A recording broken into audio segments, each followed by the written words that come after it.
Hello coders, welcome to another video on coding MS. So आज के इस video में हम लोग कर रहे होंगे अपना सेकंड वीडियो आर प्रोग्रामिंग पे। सो इसमें हम लोग डिस्कस करेंगे data types in are. Right now हम लोग का यहाँ पे डेटा टाइप से मीनिंग ये है।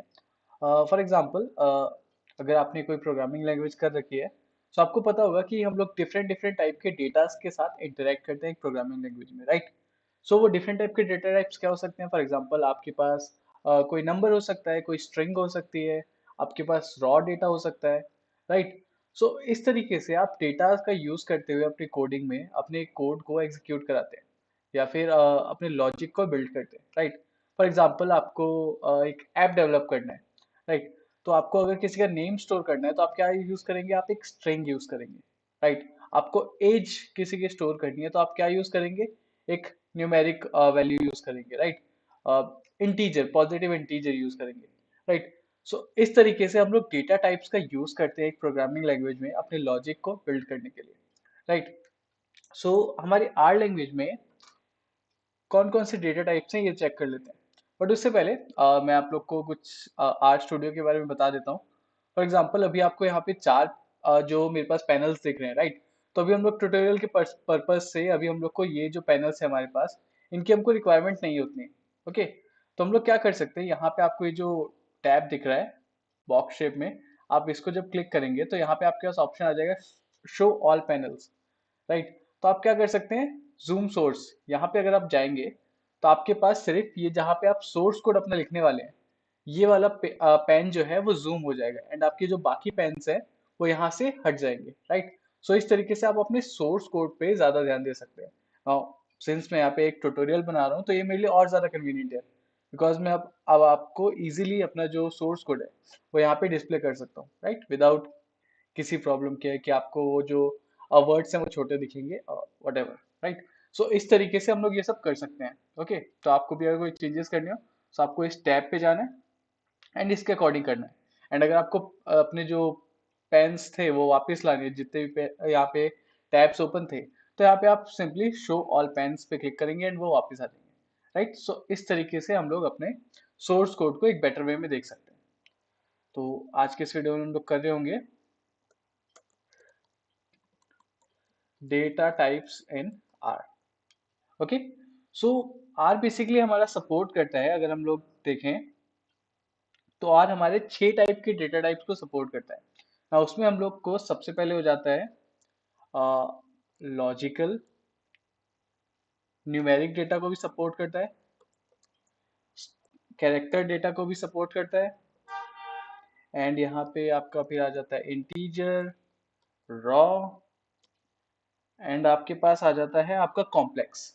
ओके तो यहाँ पे ये 6 टाइप डेटा टाइप्स हैं। ओके ये बहुत सिंपल सा टॉपिक है ना। लॉजिकल में बेसिकली आपके आ जाते हैं ट्रू एंड फॉल्स। ओके तो लॉजिकल में आपके आ जाते हैं true and false. Okay so ये आपके दो जो वैल्यूज हैं वो लॉजिकल होल्ड करके रख सकता है। दैट मीन्स अगर आप किसी वेरिएबल को लॉजिकल वेरिएबल बना रहे हैं तो वो किस टाइप की वैल्यू होल्ड कर सकेगा? इधर ट्रू या फॉल्स। राइट जैसे आप कोई भी लॉजिक बिल्ड कर रहे हैं, राइट तो उसका आउटपुट किस फेवर में होगा? इधर ट्रू होगा या तो फॉल्स होगा। राइट सो उस तरीके से आपका ये जो लॉजिकल वेरिएबल है वो वैल्यूज को होल्ड करता है। न्यूमेरिक, एज इसका नाम बता रहा है, ये डेफिनेटली एक नंबर वैल्यू को स्टोर करता होगा। राइट बट यहाँ पे आपका न्यूमेरिक एंड इंटीजर अलग अलग है। तो न्यूमेरिक यहाँ पे आपके क्या करता है? डेसिमल वैल्यूज को होल्ड करता है। ओके नाउ इसमें थोड़ा सा डिफरेंस भी है इंटीजर एंड न्यूमेरिक में। वो अभी हम लोग जब इसको कोड में अपने लिख के देख रहे होंगे तब आपको और बेटर क्लियर होगा। अभी बस इतना जान लीजिए कि न्यूमेरिक डेटा टाइप का आपका क्या करता है? डेसिमल वैल्यूज को होल्ड करके रखता है। सिमिलरली अगर आप कैरेक्टर की बात करेंगे तो कैरेक्टर में आपका क्या आ जाएगा? फॉर एग्जाम्पल, मैंने ये सिंगल वर्ड लिख दिया, ये भी कैरेक्टर है। मैंने एक स्ट्रिंग लिख दी, ये भी कैरेक्टर में आता है आपका। ओके सो इस तरीके से आपके डेटा टाइप आ जाएंगे आपके कैरेक्टर में। ओके ना इंटीजर में आपका क्या आ सकता है? इंटीजर में आपका आ सकता है 1L, 45L। Okay that means आप कोई भी नंबर जो आपके माइंड में आ रहा है, इधर पॉजिटिव और नेगेटिव, आप उसे इंटीजर में रख सकते हैं, राइट। तो यहाँ पे मैं एल क्यों पुट कर रहा हूँ, तो एल क्या है, यहाँ पे एल आपको बताता है कि ये जो डेटा टाइप है वो एक इंटीजर है। ओके, ना ये जस्ट एक कन्वीनियंस है आपके आर लैंग्वेज में कि इसमें जो बाय डिफॉल्ट अगर आप सिंपल, जैसे यहाँ पे अगर मैं विदाउट एल यहाँ पे वन लिख देता हूँ, तो ये एक्चुअली में आपका इंटीजर डेटा टाइप कंसिडर नहीं किया जाएगा। यहाँ पे ये कंसिडर किया जाएगा as numeric data type. Okay, and इसे एक डेसिमल की तरह ट्रीट किया जाएगा, राइट। तो अगर आपको कोई इंटीजर डिफाइन करना है आर लैंग्वेज में, तो आप उसके सामने कैपिटल एल का यूज करते हैं नंबर के आगे। तो वो आपके जो आर का कंपाइलर है उसे बताता है कि ओके, ये एक इंटीजर नंबर है, राइट। सो इस तरीके से ये डिजाइन किया गया है कि इसमें इंटीजर्स जो है उनको आपको इंडिकेट करने के लिए कैपिटल एल का यूज करना पड़ता है। तो ये चीज आप याद रखिएगा। वहीं सिमिलरली आपको अगर न्यूमेरिक में करना है, तो आप सिंपली कोई भी नंबर लिख दीजिए रैंडम। आपको यहाँ पे कोई भी एल का यूज नहीं करना है। आप बाय डिफॉल्ट कोई भी नंबर लिखते हैं इधर डेसिमल के साथ या नॉन डेसिमल के साथ, वो आपका कंसिडर किया जाएगा न्यूमेरिक में, राइट। एंड एल के साथ अगर आप लिखते हैं तो वो इंटीजर में आएगा। now यहाँ पे अगर आप डेसिमल यूज करेंगे तो आपके पास एरर आएगा, राइट, बिकॉज इंटीजर एक इंटीजर ही हो सकता है। ओके, ना रॉ क्या होता है, रॉ एक्चुअली अगर आपने सुना होगा, जो आपका डेटा है वो एक्चुअली जिस फॉर्म में हम लोग लिखते हैं उस फॉर्म में तो मशीन के पास जाता नहीं है। मशीन के पास ही किस फॉर्म में जाता है, मशीन के पास आपका जो रॉ डेटा है वो जाता है, यानी रॉ बाइट्स बोल सकते हैं कि डेटा जो है आपका, जो मशीन समझती है वो बाइट्स के फॉर्म में समझती है, राइट। ये जो नॉर्मल हम जो वर्डिंग यूज कर रहे हैं ये तो ह्यूमन अंडरस्टैंडेबल है, बट मशीन क्या समझती है, बाइट्स। तो रॉ डेटा वो डेटा होता है जो बाइट्स के फॉर्म में मशीन के पास अवेलेबल होता है। सो उसको हम लोग बोलते हैं रॉ डेटा। ओके, बाइट्स, या फिर इसको बोल सकते हैं raw bytes. Okay, and complex, ना कॉम्प्लेक्स अगर आपने मैथ्स पढ़ा हुआ है तो आपको पता होगा, कॉम्प्लेक्स नंबर दैट मीन्स कोई नंबर जो आपके इमेजिनरी नंबर को यूज करके बना होता है उसको हम लोग बोलते हैं कॉम्प्लेक्स नंबर।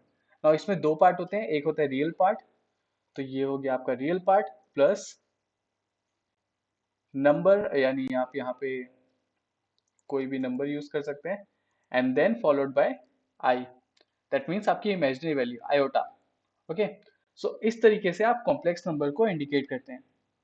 इन सबके हम लोग एक एक एग्जांपल देख लेते हैं। फॉर एग्जांपल अगर हम लॉजिकल की बात करें, तो लॉजिकल में मैंने जैसा आपको बताया, मैं एक वेरिएबल डिफाइन कर लेता हूँ, लॉजिक,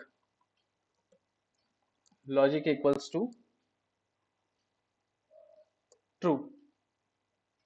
तो यहाँ पे आपके पास लॉजिक में वैल्यू आ जाएगी ट्रू। इसको आपको सिंपली क्या करना है, डायरेक्ट आप इसको प्रिंट भी करा के देख सकते हैं, या फिर मैं क्या करूंगा, यहाँ पे प्रिंट कर दूंगा class of logic. The class of logic actually आपको बताता है कि ये पर्टिकुलर जो डेटा जो वेरिएबल है वो कौन से डेटा टाइप को बिलोंग करता है, राइट। एंड यहाँ पे हम लोग और भी लिख सकते हैं आपका, फॉर एग्जांपल न्यूमेरिक के लिए हम कर लेंगे नम, और मैं यहाँ पे रैंडम कोई भी नंबर दे दे रहा हूँ, print class of num. Okay, and इसके बाद हम लोग ऐसे ही कर सकते हैं इंटीजर के लिए इंट, एंड यहाँ पे कोई भी रैंडम नंबर, बट उसके आगे आपको क्या लगाना है, कैपिटल, राइट। ये आपको याद रखना है। काफी लोग जब स्टार्ट करते हैं एक्चुअली आर में तो उनको ये बहुत कंफ्यूजन होती है, वो लोग कैपिटल एल को भूल जाते हैं। अगर आप ऐसा करेंगे तो वो कंसिडर होगा किसमें, आपके न्यूमेरिक में, राइट। तो अब यहाँ पे आपका इंटीजर जो है वो इंटीजर कंसिडर नहीं होगा अगर आप कैपिटल एल का यूज नहीं करेंगे। तो आपको कैपिटल एल का यूज जरूर करना है, राइट। इसके बाद हम लोग क्या यूज कर सकते हैं, और आपका कॉम्प्लेक्स नंबर, तो यहाँ पे हम लोग कॉम्प्लेक्स नंबर का यूज कर लेते हैं। तो कॉम्प्लेक्स नंबर में हम लोग कर सकते हैं फॉर एग्जांपल 3 + 2i, जस्ट कोई भी रैंडम वैल्यू यहाँ पे ले लीजिए एग्जांपल के लिए, कॉम्प्लेक्स। एंड आपके पास अब यहाँ पे आपको कैरेक्टर यूज करना है, राइट। तो कैरेक्टर के लिए हम लोग क्या कर सकते हैं, कैर, एंड यहाँ पे learning R language. Okay, print class of char. और आप लोग यहाँ पे यूज कर सकते हैं, अगर आपको रॉ डेटा भी देखना है, रॉ कि एक्चुअली रॉ डेटा किस टाइप में दिखता है, तो आपके पास सिंपली आर में एक फंक्शन होता है यहाँ पे, फॉर एग्जाम्पल मैं यहाँ पे कर देता हूँ रॉ केयर टू रॉ। अब इसमें आप कुछ भी लिख दीजिए। फॉर एग्जाम्पल अभी जो मैंने ऊपर लिखा था लर्निंग आर लैंग्वेज, इसी को आप सिंपली यहाँ पे लिख दीजिए एंड प्रिंट कर दीजिए क्लास ऑफ रॉ। तो ये अब आपके पास जो कोड है वो हमने लिख दिया है। एक एक जो डेटा टाइप है, सारे डेटा टाइप उनका यूज करते हुए वेरिएबल हम लोग ने क्रिएट कर लिए हैं। अब इस कोड को आपको सिंपली रन करके देखना है, राइट। ना अगर आपको डाउट हो रहा होगा कि ये जो मैंने पीस ऑफ कोड लिखा है ये भी एग्जीक्यूट होगा क्या, नहीं। ऐसा क्यों? बिकॉज ये जो पीस ऑफ कोड है इसे हम लोग बोलते हैं कमेंट्स। सो ये जो है वो कमेंट्स होते हैं। दैट मीन्स ये एक्चुअली जब कोई आपका कोड रीड करेगा, सो उसको बेटर अंडरस्टैंडिंग मिले आपके कोड की, उसके लिए हम लोग यूज करते हैं कमेंट्स का अपने कोड में, राइट। इनका आपके प्रोग्राम एग्जीक्यूशन, प्रोग्राम लॉजिक से कोई रिलेशन नहीं है। दैट मीन्स अगर आप हैश का यूज करेंगे एंड उसके आगे उस लाइन में आप कुछ भी लिखेंगे तो वो एक्चुअली कंपाइलर रीड ही नहीं करेगा या उसको डायरेक्ट इग्नोर मार देगा। वो आपके प्रोग्राम में एग्जीक्यूशन में पार्ट नहीं लेगा, वो जस्ट आपको आपके कोड को अंडरस्टैंडेबल बनाने के लिए यूज करते हैं हम लोग, राइट। बिकॉज एक प्रोजेक्ट पे कोई एक इंसान काम नहीं कर रहा होता है, सेम टाइम पे मल्टीपल पर्सन्स एक प्रोजेक्ट पे काम कर रहे होते हैं। तो सबको एक दूसरे का कोड समझ आ सके, बिकॉज हर एक इंसान एक डिफरेंट लॉजिक यूज करता है अपने प्रॉब्लम को सॉल्व करने के लिए, कोडिंग प्रॉब्लम को सॉल्व करने के लिए, राइट। सो उसे समझने के लिए हर एक इंसान कमेंट्स का यूज करता है, ताकि कमेंट्स को पढ़ के कोई दूसरा इंसान समझ सके कि यहाँ पे ये जो कोड है वो किस तरीके से और क्यों लिखा गया है, राइट। सो ये यूज होता है आपके कमेंट्स का। ओके, सो कमेंट्स भी आपको समझ आ गए होंगे। नाउ इसके बाद हम लोग क्या करते हैं, इस कोड को एग्जीक्यूट करके देखते हैं। तो यहाँ पे अगर जैसे आप रन एक एक करके यहाँ पे प्रेस करेंगे तो आपका एक एक लाइन एग्जीक्यूट होगा। बट जैसे ही आप यहाँ पे ये जो आपके पास source the content of the active document है, इसे आप जैसे प्रेस करेंगे आपका पूरा जो कोड है वो एक बार में एग्जीक्यूट हो जाएगा, राइट। सो ये आपके ऊपर है, अगर आपको लाइन बाय लाइन एग्जीक्यूट करना है तो आप ये रन जो आपके पास इंडिकेटेड है यहाँ पे आपके पास उसको यूज कर सकते हैं। अदरवाइज आपको पूरा कोड एक साथ यूज करना है तो ये जो सोर्स टैब है आप उसका यूज कर सकते हैं, राइट। तो पूरा कोड आपके पास यहाँ पे एग्जीक्यूट हो चुका है एंड आप देख सकते हैं क्लास तो पहला बता रहा है कि जो पहला आपका था जो वेरिएबल वो लॉजिकल क्लास को बिलोंग करता है। दैट मीन्स वो लॉजिकल डेटा टाइप में आता है। सेकंड आपका न्यूमेरिक में आता है, थर्ड आपका इंटीजर में आता है, फोर्थ आपका complex, fifth character and last आपका रॉ में आता है, राइट। सो इस तरीके से आप अपने कोड को यहाँ पे लिखते हैं। ना अगर आपको देखना है कि रॉ फॉर्मेट में एक्चुअली आपका डेटा दिखता कैसे है, तो आप सिंपली यहाँ पे उसे प्रिंट कर लीजिए, प्रिंट रॉ, एंड दोबारा से इसे रन कर दीजिए। सो ये देखिए आपका रॉ फॉर्मेट में डेटा कुछ इस तरीके से आपको दिख रहा है। ओके, ना अगर आप इसे रीड करेंगे तो डेफिनेटली आपको कुछ यहाँ पे समझ नहीं आ रहा है कि ये डेटा है क्या, राइट। तो इसीलिए हम लोग डेटा समझने के लिए क्या करते हैं, उसे कैरेक्टर फॉर्म में पढ़ते हैं। ओके, बट रॉ फॉर्मेट में आपका डेटा ऐसा दिखता है, ये आपको पता होना चाहिए। कई बार हो सकता है आपको रॉ फॉर्मेट में डेटा यूज करना पड़ जाए, सो इसीलिए आर लैंग्वेज में आपको रॉ डेटा टाइप का भी सपोर्ट प्रोवाइड किया गया, राइट। तो ये थे हमारे 6 basic data types R language के। ओके, अब हम अपने नेक्स्ट वीडियो में देखेंगे कि इन डेटा टाइप्स का यूज करते हुए हम लोग और कैसे एडवांस डेटा टाइप्स क्रिएट कर सकते हैं।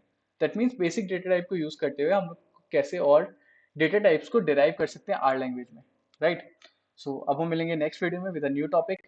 Till then keep learning and keep coding. Bye bye.